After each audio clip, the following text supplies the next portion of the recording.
Hai, Assalamualaikum warahmatullahi wabarakatuh. Selamat pagi diucapkan kepada semua anak murid tahun 2 yang dikasihi Allah sekalian. Okey, apa khabar semua?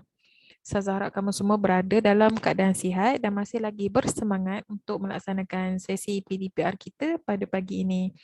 Okey, insyaAllah kita akan teruskan lagi pembelajaran kita di topik yang ke-8 iaitu topik campuran. Okey, macam minggu-minggu sebelum ini, kita belajar tentang apa? Kita belajar tentang cara untuk mengasingkan bahan campuran, betul?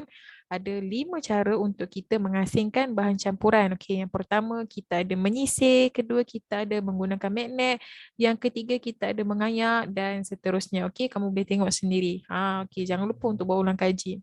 Okey, jadi untuk minggu ini kita akan teruskan lagi pembelajaran kita. Okey, sebelum tu kita tengok dulu objektif pembelajaran kita pada hari ini.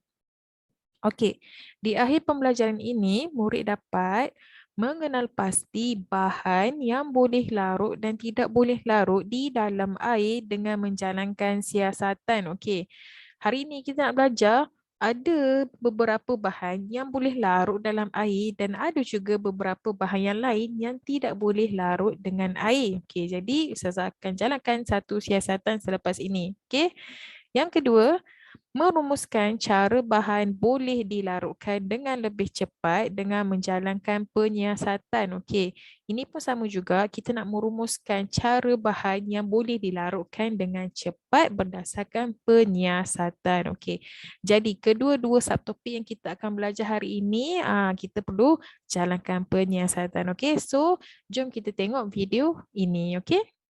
Pergi kepada yang pertama iaitu bahan larut dengan air dan tidak larut dengan air. Okey, jadi Ustazah ada garam halus di sini dan Ustazah ada segelas air biasa ataupun air masak lah.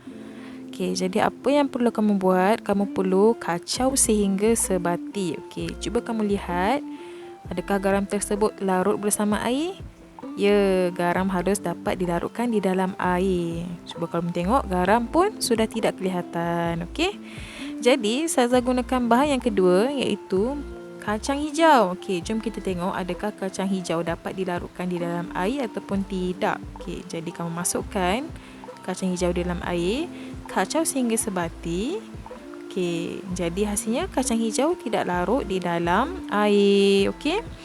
Dan kita cuba pula kepada bahan yang ketiga iaitu Ustazah gunakan beras.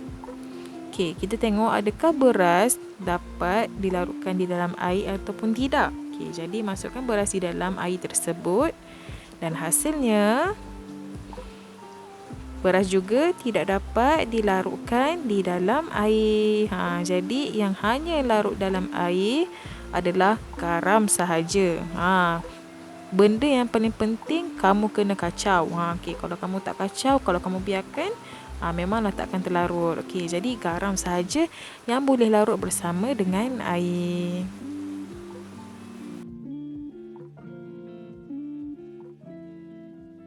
Okey, kita pergi kepada yang kedua iaitu merumuskan cara bahannya boleh dilarutkan dengan air dengan cepat. Okey, jadi Ustazah ada air sejuk ataupun air biasa. Kita nak tengok sama ada gula ini dapat dilarutkan dengan air biasa ataupun tidak. Okey, jom kita cuba. Okey, pertama sekali kamu kena kacau gula tersebut dengan air sehingga sebati.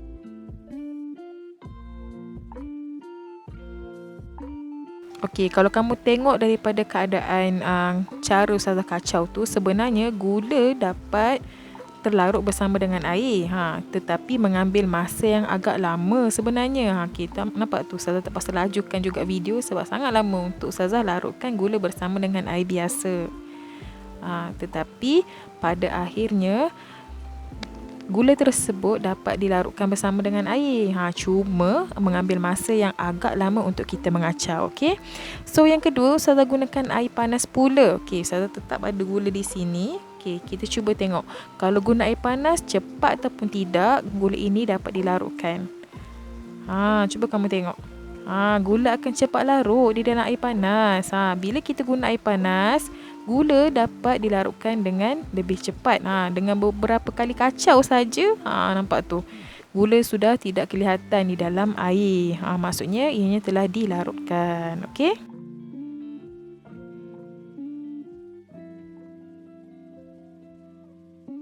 Jadi kelas, sebagai kesimpulannya, ada bahan yang boleh dilarutkan bersama air seperti gula dan garam, dan ada juga yang tidak boleh dilarutkan seperti beras dan kacang hijau.